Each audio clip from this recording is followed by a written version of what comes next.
Another action by the Trump administration is sending shockwaves through the world of high school and college athletics. Yesterday, President Trump issued an executive order banning transgender women and girls from college women's and high school girls' sports teams. Schools that disobey this order risk losing federal funding. So we asked, how is California responding? President Trump's executive order issued Wednesday says in recent years, many educational institutions and athletic associations have allowed men to compete in women's sports. This denies women and girls the equal opportunity to participate and excel in competitive sports.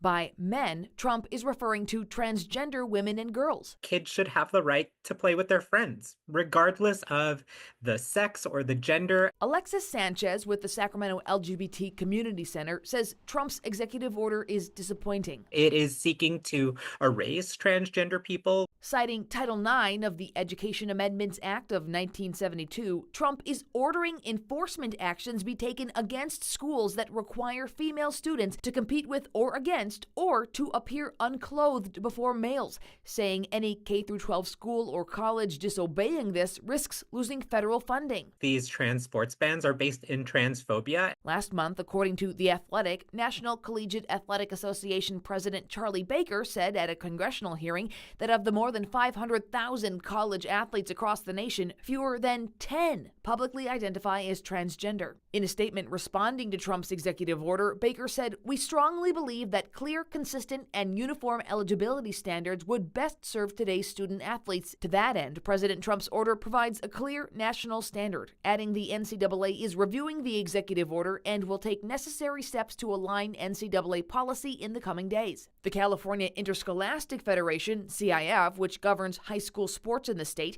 is taking another approach, saying they comply with California law, which permits students to participate in athletic teams and competitions consistent with the student's gender identity, irrespective of the gender listed on the student's records. There will be constitutional challenges. Constitutional expert Leslie Jacobs is Anthony Kennedy Professor of Law at University of the Pacific's McGeorge School of Law.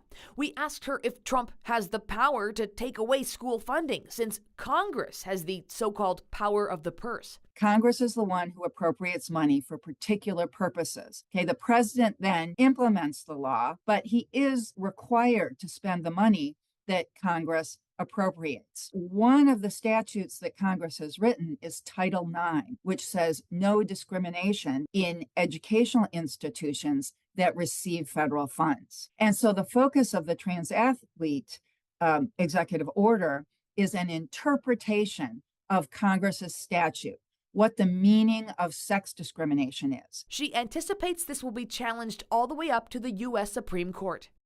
Now, already, just today, the U.S. Department of Education announced it's investigating 2 universities and an athletic association for reports of them allowing trans women on female sports teams. One of those schools is San Jose State University for allegedly allowing a trans woman onto the volleyball team. And according to a new poll from the New York Times, few Americans think transgender female athletes should be allowed to compete in women's sports. Of more than 2,100 people surveyed, 79% said they should not be allowed to compete. 18% said they should. The remaining people surveyed did not answer the question.